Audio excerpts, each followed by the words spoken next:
The car turned left. It should have turned right. That was all anyone saw. A black executive sedan Meridian Capital's fleet, plate ending in 4, pulling away from the Hargrove Tower underground exit at 6:47 in the morning, swinging wide onto Cassell Street instead of the prescribed route down Whitmore Avenue. 40 seconds of deviation. Less than a quarter mile. A turn that appeared on no approved itinerary, no pre-cleared security manifest. A turn that on paper looked like a driver who did not know his job.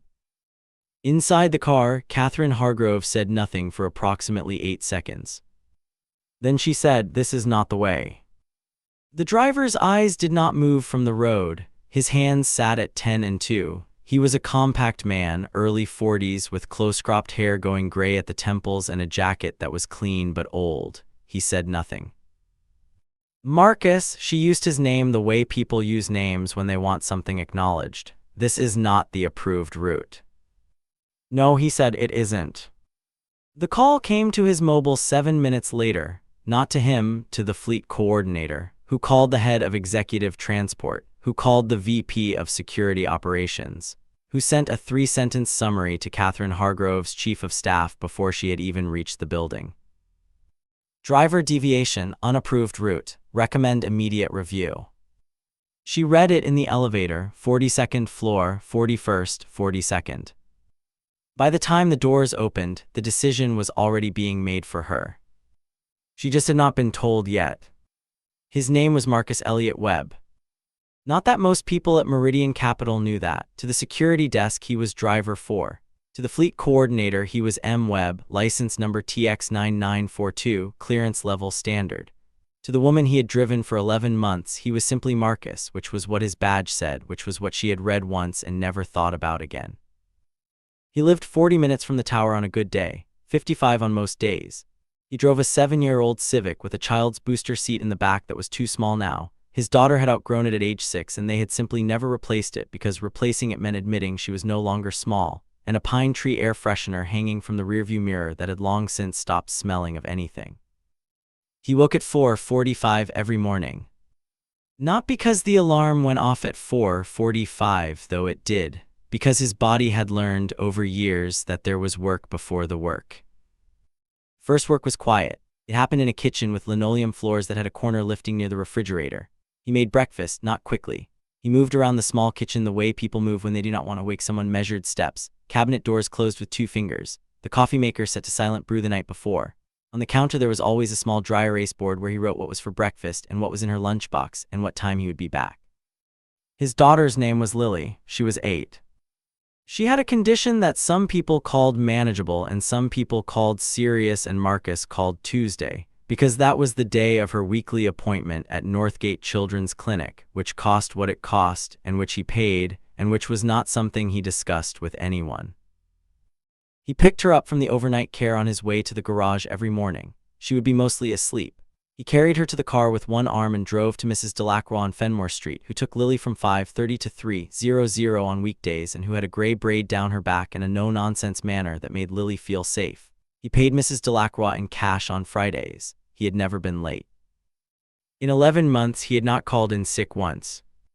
In 11 months, he had not been involved in a single incident, no near misses, no passenger complaints, no protocol violations. Until today. His previous life was not something he talked about. There were small signs of it if anyone had looked. The way he checked his mirrors, not the rearward glance of habit but the systematic scan of someone trained to track multiple points simultaneously. The way he chose his seat in the driver's lounge, always with his back to the wall, always facing the entrance. The way he read a room when he entered it, a flick of the eyes to corners and exits before he settled. Nobody at Meridian looked. There was a photograph in his wallet. Not of Lily, he had Lily on his phone, dozens of them, the most recent a school picture where she had lost a tooth and was grinning with pure 7-year-old devastation about it. The wallet photograph was older. It showed a younger Marcus, perhaps 32, 33, in civilian clothes, but with a posture that civilian clothes did not quite erase. Next to him was a woman with dark hair cut short and a laughing expression, squinting into sun somewhere that looked hot and flat. Her name had been Diane. She had died of a pulmonary embolism on a Tuesday, which was why Tuesdays had their own particular texture for him, even now. After that, Marcus had left the work he had been doing for 11 years and taken the first quiet job he could find that paid enough for Northgate and Mrs. Delacroix and the lifting linoleum and the booster seat they hadn't replaced. He had driven executives for 18 months before Meridian. He had driven for Meridian 11 months before today. He was good at the job, not good the way people are good when they enjoy something. Good the way people are good when they have decided to be good at whatever they are doing, regardless of what it is, because that is the only way they know how to operate.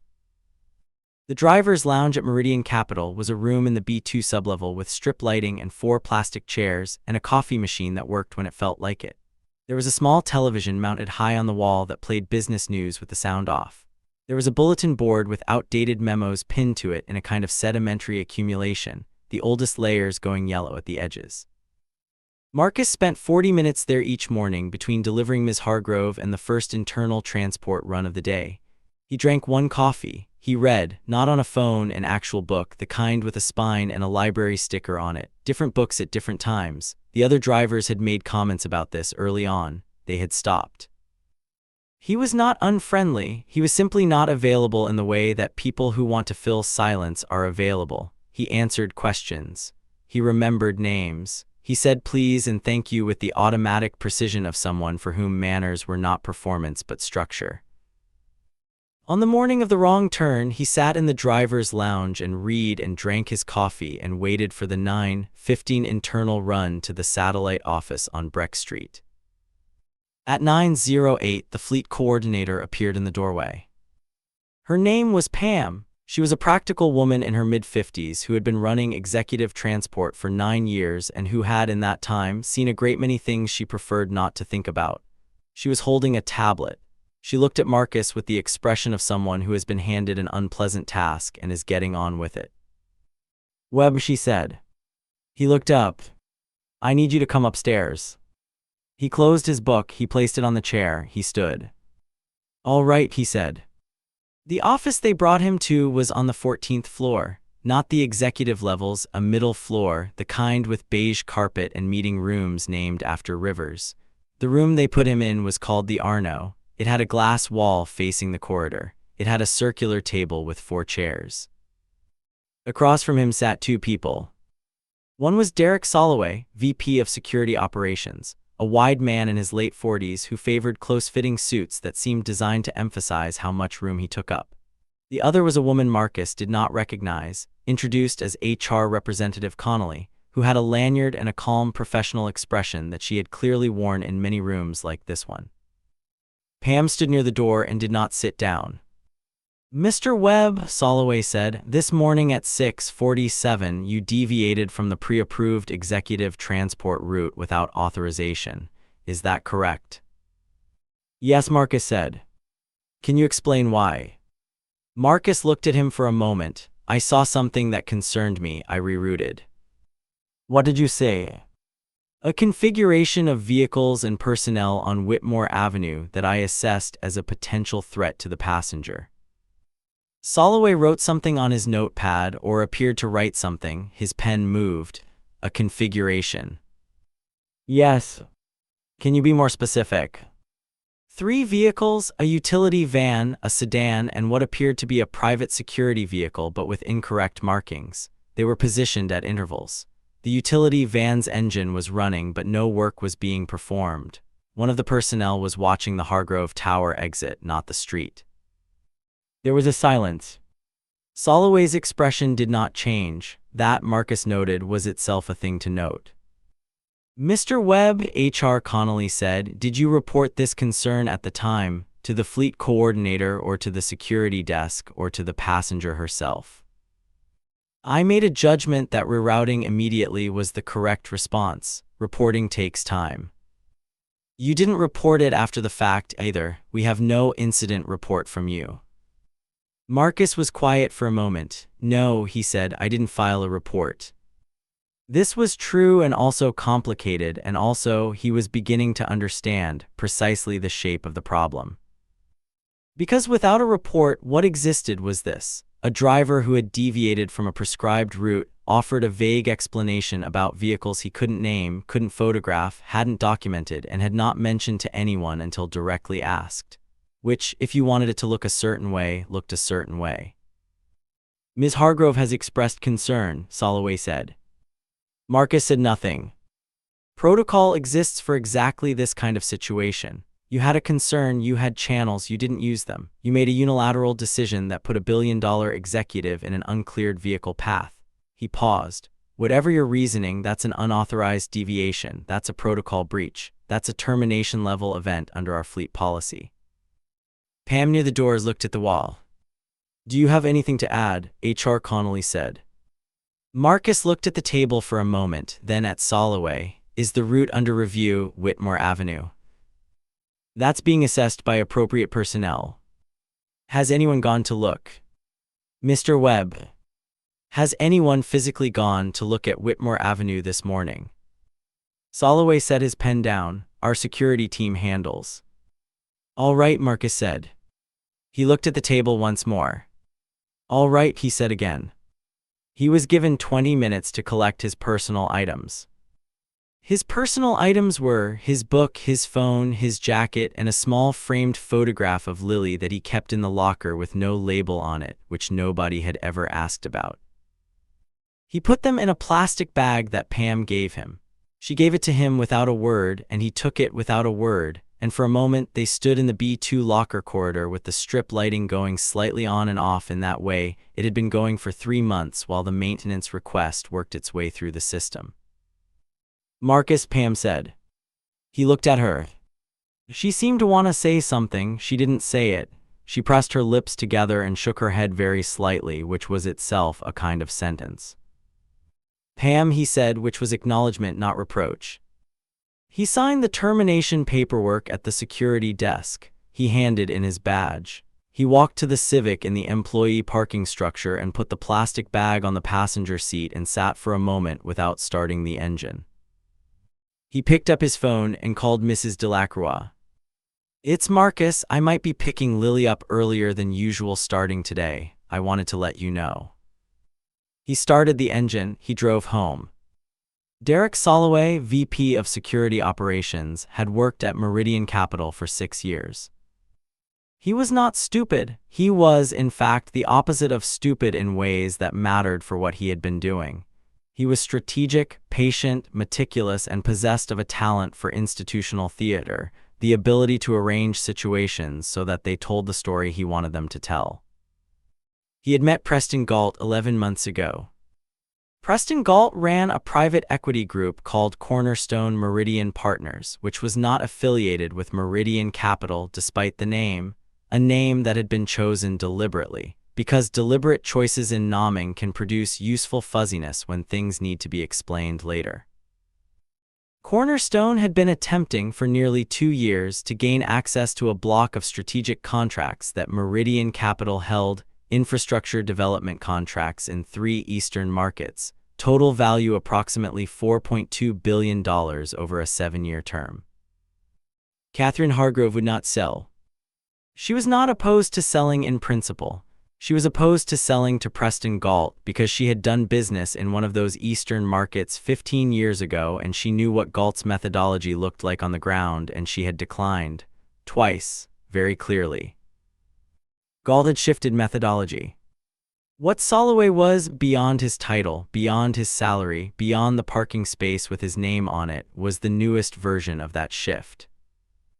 It had started small. Access to scheduling information shared with Cornerstone under the language of due diligence consultation.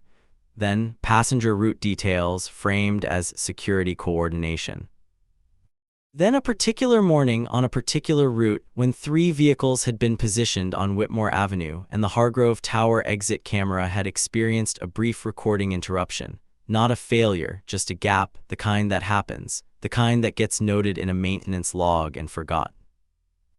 Marcus Webb had not been part of the calculation. Marcus Webb was supposed to turn right. Every driver turned right on Whitmore. It was the approved route. It was the fast route. It was the route that added 6 minutes on bad days and nothing on good ones. It was, for 11 months, the route that Marcus Webb had taken without variation. Until the morning his training, which Soloway did not know about and would not have thought to look for, recognized a pattern that it had been built to recognize. The vehicles had been gone by 8:30. No one at Meridian's security desk had gone to look. Soloway had made sure of that. He had routed the concern through channels he controlled, added a note recommending the report be closed pending further assessment, and then managed the conversation in the Arno conference room with the quiet efficiency of someone removing an inconvenient variable from an equation. Marcus Webb, in Soloway's calculation, was no longer a problem. What Soloway had not calculated was a junior analyst on the corporate intelligence team named Ramai Park, who was 26 years old, who had been at Meridian for 14 months, and who had grown up in a family where injustice was discussed at the dinner table with the same seriousness as weather and mathematics. Ramai Park had been assigned to a routine review of transport security protocols, not because anything was wrong, but because quarterly reviews were procedure. He had started 3 days before the incident. He had access to fleet logs, security camera metadata, and route deviation records. He had found the gap. Not the obvious gap, not the missing camera footage from the Whitmore Avenue exit, which had been logged as a system error. The other gap, a smaller, quieter thing, a timing discrepancy in Soloway's own security override log submitted the day before the incident that had opened and closed a channel that should not have been open. 14 minutes, logged as a diagnostics check. Ramai had looked at it for a long time. Then he had looked at the timing of the camera gap. Then he had sat very still at his desk on the 9th floor and looked at his screen and thought carefully about the next several steps of his life. He was 26, he had a student loan, his manager reported to a director who reported to Soloway. This was not a comfortable thing to know. He thought about it for 2 days. Then he made a copy of everything, the logs, the timestamps, the override records, the fleet data, and put it on a personal drive, and sent a summary to an email address he had found after 3 hours of careful research. The address belonged to Geneva Marsh, Katherine Hargrove's personal attorney and the one person in the Meridian organizational structure who reported to no one except Hargrove herself. He labeled the email, "Something you should probably know." Geneva Marsh read the email on Thursday evening. She read it twice, then she printed it and read the printout. She did this because she found that paper revealed things that screens obscured, something about the weight of the thing in her hands that clarified thinking. She sat in her office on the 31st floor for a long time with the printout face down on her desk. Then she made 3 calls. The first was to an external forensic security firm she had used twice before, a company whose business was precisely this kind of situation and whose discretion was the product they were actually selling. The second was to the Transport Authority Records Office, which kept independent logs of all commercial vehicle activity in the city's downtown corridor, and from which she requested archived footage for Whitmore Avenue between 6:00 and 8:30 on Monday morning. The third call she did not make immediately. She sat with it for a while first. She looked out at the city at night, the way it spread and glittered and moved, indifferent to the things happening inside it. Then she called Katherine Hargrove. "Katherine," she said, "where are you right now?" "Home, it's 9:30. Are you sitting down?" A pause. "Geneva, you sound like a doctor. You should sit down anyway." Katherine Hargrove was 54 years old. She had built Meridian Capital from a regional investment firm into a $43 billion entity over 22 years. She had done this through intelligence and persistence and a quality that her early mentors had called ruthlessness, and she had always privately called efficiency, a willingness to move quickly, decide cleanly, not be slowed by sentiment. She was also tired. Not the kind of tired that sleep fixed. The kind that had accumulated over years of decisions that required certainty even when certainty was not available, that required confidence even when confidence was, privately, something she was maintaining rather than feeling. She was sitting at her kitchen island in a house she had bought for the family she had intended to have and never quite managed, with a glass of wine she had poured an hour ago and barely touched, when Geneva told her what room my Park had found. She did not say anything for almost a full minute. The footage, she said finally. Transport Authority Archive, independent of Meridian Systems. There were 3 vehicles on Whitmore Avenue, Katherine. The forensics team has already confirmed 2 of the plates are registered to a shell company with ties to Cornerstone Meridian Partners. The kitchen was very quiet. And Marcus Webb, Katherine said. Terminated Monday morning. Derek Soloway led the review. Another silence. He saw it, she said. It was not quite a question. He saw something and he rerouted you, and then he didn't file a report, which Soloway used. Yes. Katherine Hargrove looked at the wine she hadn't touched. She looked at the kitchen counter with its clean marble surface and the row of cookbooks she had bought with good intentions in the first year of this house and opened perhaps 4 times since. She looked at her hands. I need his address, she said. Marcus Webb's. Yes. Geneva was quiet for a moment. Katherine, it's almost 10 o'clock. I know what time it is. I know, Katherine said. I know what time it is. She did not recognize the expression on her own face in the glass of the kitchen window. It was something she had not worn in a while, something that did not have a clean professional name. It was the expression of a woman who had just understood the size of what she owed. She drove herself. She did not call the fleet. She did not call a car service. She went to the garage and got in her own car, a 4-year-old Audi that she drove perhaps 3 times a month, and put the address Geneva had texted her into the phone and drove across the city on a Thursday night at 10:15 with the radio off. The building on Fenmore adjacent Carver Street was a 4-story walk-up with brown brick and a parking area that was half gravel and half patched asphalt, and a security door that a sticker on it indicated had been replaced in 2019. She sat in her car for a moment. She looked at the buzzer panel, Web M3C. She pressed it. There was a wait.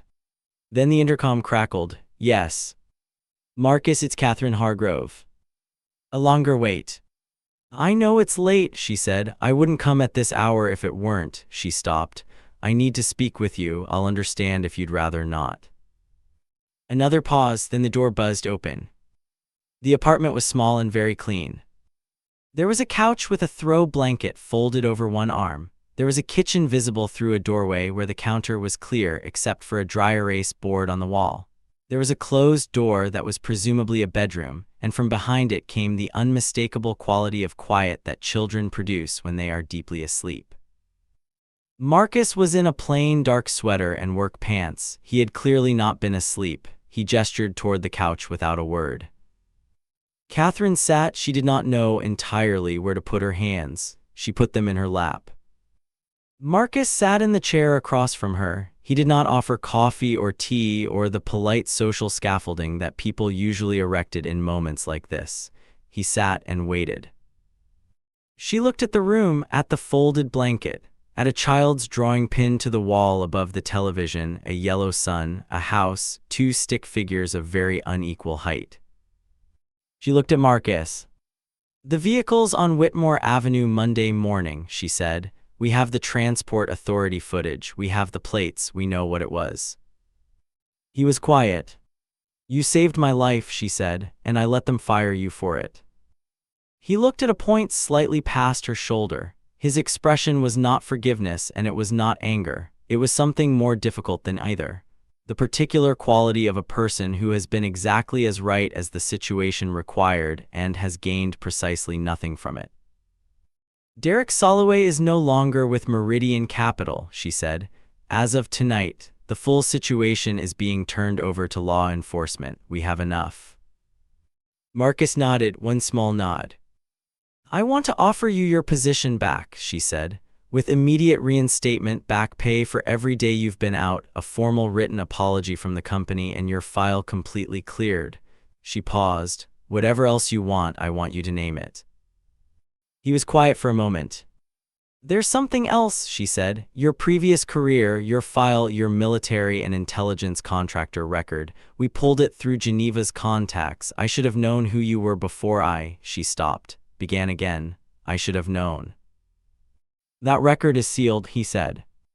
Yes, it is. I know what it took to unseal enough of it to understand. He looked at her then, directly. Why, he said. Because I needed to understand what you saw on Whitmore Avenue and what it means that you saw it. She met his gaze. You have a background in protective intelligence, 11 years. You spent 4 of them in field work that I don't know the specific shape of and won't ask you to describe. You left for reasons that are yours. He said nothing. You've been driving an executive sedan for 11 months, she said. It was not an accusation.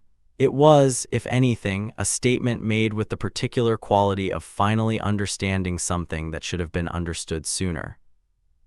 He looked at the child's drawing on the wall. Lily has appointments, he said. Tuesdays, she needs something consistent. This was consistent. Katherine looked at the drawing too, the yellow sun, the 2 figures of unequal height. Is she all right? She's managing, a pause. She's good, she's very good. There was a quiet that settled over the room, not an empty quiet, a full one. I want to come back, Marcus said, under conditions. She looked at him. Name them. He looked at his hands for a moment, the old scratched watch on his left wrist. He had a habit of turning it slightly when he was thinking, not nervously, but with the quality of someone consulting something reliable. The apology, he said, it happens at the security desk in B2, where I handed in my badge, not a press release, not an email there. All right. It happens in front of the staff who were present when I was walked out. All right. Pam Chen is reinstated to full fleet coordinator authority. She was sidelined when Soloway took over the Monday review, and she should not have been. Katherine was very still. I didn't know that.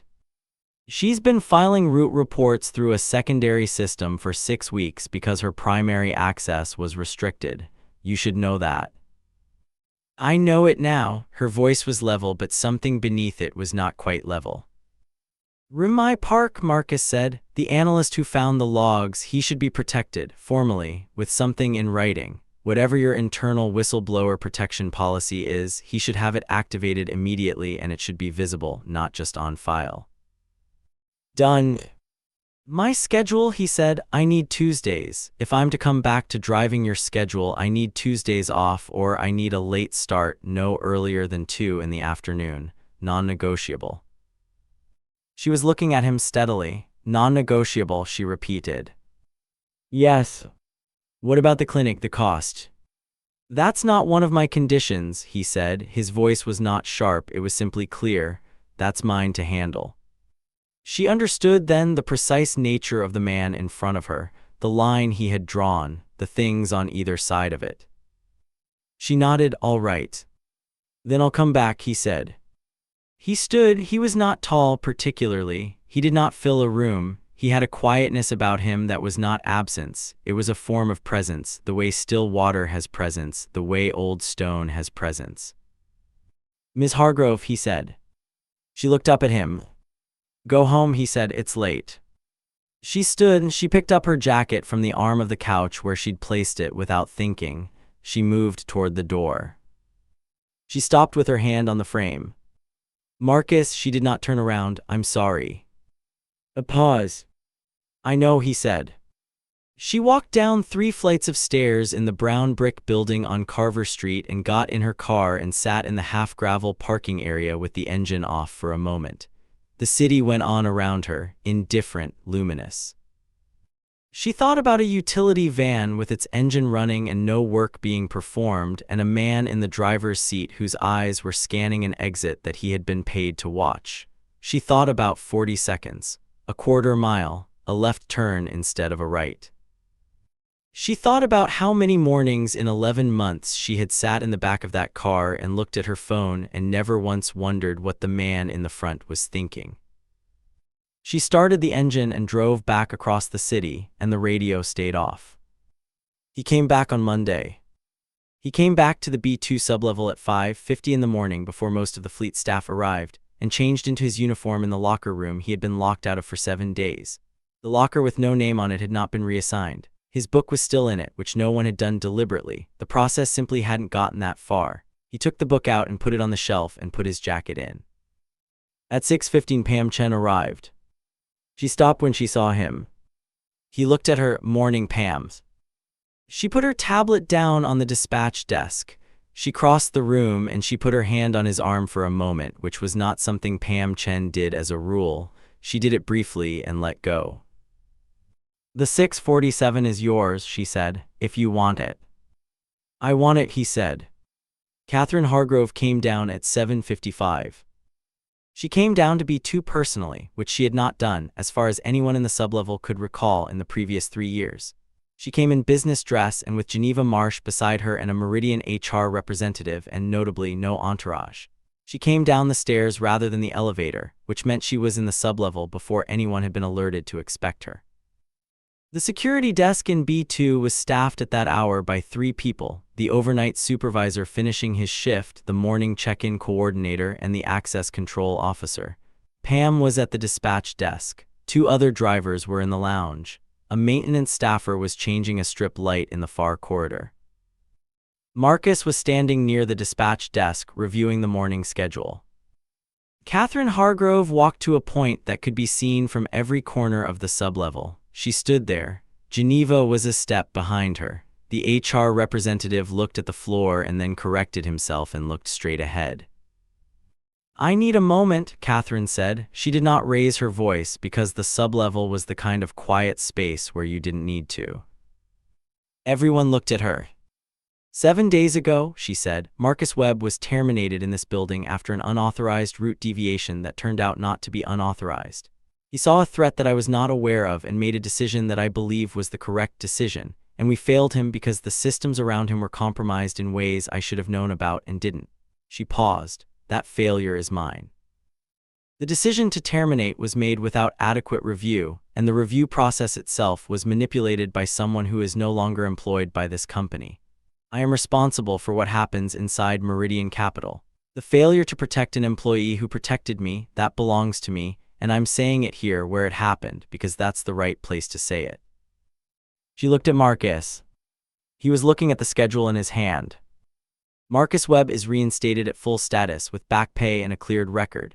His is the correct professional judgment. I want everyone in this room to know that. She paused once more. And I want everyone in this room to know that Pam Chen's authority over fleet coordination is restored in full effective immediately, and that her instincts and her professionalism over the past 6 weeks have been exemplary. She looked at Pam. Thank you, Pam. Pam Chen looked at the far wall. She blinked twice. That's all, Katherine Hargrove said. She walked to the dispatch desk. She looked at Marcus, who had finished looking at the schedule, and put it down. Ready, she said. The car's at the bay, he said. Then let's go. The route that morning went down Whitmore Avenue. It was clear. It was a regular Tuesday morning on a regular city street. Delivery trucks, a cyclist, a woman with a stroller, a coffee cart doing business outside an office building. The utility van was not there. The positions were not there. Marcus drove it at the speed limit, without deviation, with his hands at 10 and 2. Katherine Hargrove sat in the back and looked at her phone for approximately 4 minutes. Then she put the phone in her bag. She looked out the window at the city going past. She looked at the back of Marcus's head, the close-cropped hair going gray at the temples, the old jacket that was clean but not new. Marcus, she said. Ms. Hargrove. The analysis team found something this morning in the original Soloway access logs. There were 9 other incidents, smaller things, information passed across, scheduling shared. It's going to be a significant legal matter. Yes, he said, I'd imagine so. You knew there was more to it the morning in the Arno meeting room when you asked if anyone had gone to look at Whitmore Avenue. He said nothing. Why didn't you say more, she said. You could have said more. A pause long enough to be deliberate. It wasn't mine to say, he said. I didn't have the full picture. I had what I saw at 6:47 in the morning. Anything else would have been speculation. She was quiet for a moment. That's a remarkably disciplined position to take when you're being fired. It was the accurate position, he said. She looked out the window again, a city going past. Glass towers, morning light finding the angles of buildings, people on pavements who did not know what was happening inside the vehicles they stepped around. Rimai Park is being given a formal commendation and a transfer to the corporate intelligence team if he wants it, she said. His whistleblower protection is on file and active. Geneva's office confirmed it this morning. Good, Marcus said. He's 26. He did something very difficult, Marcus said. He should know someone noticed. She looked at the back of his head. Do you know him? No. How did you know about him? A small pause. Pam told me some of it. I inferred the rest. Of course you did, she said. There was something in her voice that might, in other circumstances, have been called wry. The Cornerstone Meridian Partners matter went to federal authorities on Wednesday. Preston Galt's counsel issued a statement. Derek Soloway hired a criminal defense lawyer. The shell company whose vehicles had been on Whitmore Avenue was identified in a filing that 3 financial news outlets covered in the morning edition, and which 17 outlets had covered by afternoon. Meridian Capital's stock moved 4 points downward on the initial news and recovered 6 points by Thursday close, which the financial analysts attributed to what one of them called a display of institutional transparency that markets respond to favorably. The transparency in question was Katherine Hargrove's press statement, which was 11 sentences long and took 37 seconds to read, and which attributed the identification of the security breach to dedicated members of Meridian's staff, whose professionalism and courage in reporting concerns preserved both the integrity of this company and the safety of its leadership. It did not name Marcus Webb. He had asked her not to. There will be media interest, she had said. If they find out who you are, what your background is, what you saw, they'll want you on camera. You're the story they want. He had looked at her across her desk on the 31st floor. I drove the car. Pam ran the system that kept the fleet records intact. Rimai found the logs. That's the story. Marcus. I drove the car, he said again, not angrily, not firmly. Simply the way certain people state what is because what is doesn't require emphasis. She had looked at him for a long moment, then she had nodded. The press statement gave credit to dedicated members of staff. It was technically accurate. It covered everyone who needed covering.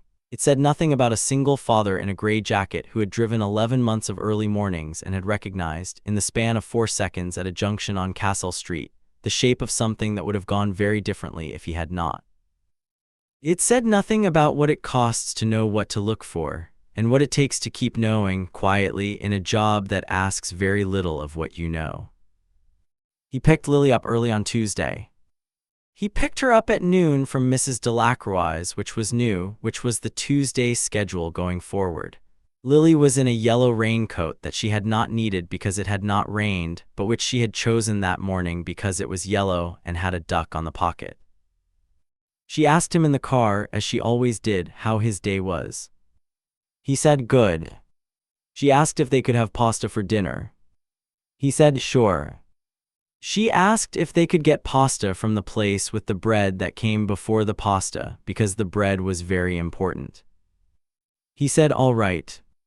She was quiet for a moment. She looked out the car window. She was, at 8, already beginning to have a quality of quiet that reminded him of something, though he preferred not to follow that thought all the way to its end. Dad, she said. Yeah. Are you okay? He looked at her in the rearview mirror, the yellow raincoat, the gap where the tooth had been, the dark eyes that were Diane's eyes, the shape of them, the directness. Yeah, he said. Okay, she said, and looked back out the window. He drove. In the weeks that followed, certain small things changed. Pam Chen's fleet system was rebuilt with full administrative access and a dedicated IT liaison. The route deviation protocol was revised to allow immediate driver discretion in threat-adjacent situations, with a 30-minute window before a written report was required. The security team underwent a full external audit. The Arno conference room was renamed, which no one planned and which happened simply because someone booked it incorrectly one day and the wrong name stuck, and nobody went to the trouble of correcting it. Marcus drove the 6:47 Monday through Friday. On Tuesdays he came in at 2. He continued to read in the driver's lounge in the 40 minutes between the morning drop and the first internal run. He continued to answer questions directly and remember names and say please and thank you in the way that some people mistake for distance, and is actually, if you understand it, its opposite. He did not become famous. He did not become a story that people told with his name attached. He was driver 4 on the dispatch board and M. Webb in the fleet logs and Marcus on his badge. Ramai Park passed him in the corridor one afternoon in October, 3rd week, Tuesday. The young analyst newly installed in corporate intelligence on the 22nd floor, still adjusting to it, still wearing the slightly startled expression of someone who has done something consequential and is not entirely sure how. He stopped when he saw Marcus. He opened his mouth. Marcus looked at him. Ramai Park. Ramai blinked. You know who I am? Yes. Okay, he seemed to recalibrate. I wasn't sure if anyone would. He stopped. I mean, I didn't know if the right people would. They did, Marcus said. Ramai looked at him. You're the driver, right? The one who on Whitmore. I drove the car, Marcus said. A pause. Ramai seemed to understand something from that sentence, though he could not have said exactly what. Right, Ramai said. Okay. Good work, Marcus said. He walked on down the corridor. Ramai Park stood in the hallway for a moment and watched him go. He thought about the email he had sent to Geneva Marsh with the subject line something you should probably know. He thought about the 2 days he had sat at his desk and looked at the logs and weighed what it would cost him against what it would cost someone else if he didn't. He thought about the very specific quality of doing something frightening and not knowing if it would matter and then slowly finding out that it had. He thought that he would like someday to have the particular quality of the man who had just walked down the corridor and around the corner. That specific combination of knowing and being quiet about it, that economy of self. He thought he probably had a long way to go. On a Friday in late autumn, Katherine Hargrove rode to a breakfast meeting at the Cassell Street Conference Center, not the Hargrove Tower, which was undergoing the kind of institutional restructuring that requires temporary displacement, but the city's other center, the one with the fountain in the lobby that had not worked in 4 years and the atrium that collected light well in the mornings. The route went down Whitmore Avenue. She looked out the window as they passed the point, the junction at Whitmore and the Hargrove Tower approach, an ordinary intersection, traffic lights, a crosswalk, a florist with buckets of chrysanthemums outside, nothing marking it as anything other than what it was. Marcus, she said. Ms. Hargrove. Is it still? Do you still look when we pass here? A pause. Yes, he said. She looked out at the junction. What do you look for? Configurations, he said. Things that are off, vehicles in positions they shouldn't be, personnel watching the wrong thing. And today? A florist with chrysanthemums, he said. A delivery driver double parked, someone walking a dog that doesn't want to be walked. She smiled, not broadly, a small private thing. Normal, she said. Today, he said, yes. She looked out the window as the junction fell behind them. The chrysanthemums, briefly gold in the autumn light, and then the block beyond and the one beyond that, the city unfolding in its ordinary morning complexity, unconcerned with the particular history of this particular stretch of road. Thank you, she said. He was quiet for a moment. The meeting's at 8:15, he said. You'll be there at 7:58. She opened her phone. She had 12 unread emails and a calendar alert and a note from Geneva about the afternoon deposition, the ordinary machinery of a morning. She looked at it for a moment, then she turned the phone face down on the seat beside her and looked out the window instead. The city went past, the light was good, the traffic was moving. At 7:58 the car stopped in front of the conference center. Marcus got out and opened the door. Katherine Hargrove stepped out onto the pavement and straightened her jacket and picked up her bag. She looked at him. He was already looking at the street, at the pedestrians, at the parked cars and the building lines and the exit points and the things that were where they should be and the things, if any, that were not. His eyes moved in the quiet, systematic way they always moved, and his hands were relaxed at his sides, and he was entirely present in the way that certain people are fully, practically, without performance. 7:30 pick up, he said. 7:30, she said. She walked toward the building entrance. Behind her, Marcus Webb turned and walked back to the car. He got in. He checked his mirrors, all three in sequence. He looked at his watch. He pulled away from the curb at the right speed in the right lane without hurry. He had a book in the door pocket for the wait. He had a photograph in his wallet that he would not look at on the road, but that he carried because it was a kind of compass, not pointing somewhere, but orienting, telling him the shape of where he was and what it was for. He had a child who would finish school at 3 and who needed to be picked up from Mrs. Delacroix by 3:15 and who had asked this morning, in a yellow raincoat that had not been needed, whether the bread at the restaurant with the important bread came before the pasta or with the pasta, and he had said before, definitely before, and she had said that was the right answer. He drove down Whitmore Avenue. He looked at it. Nothing off. He drove on.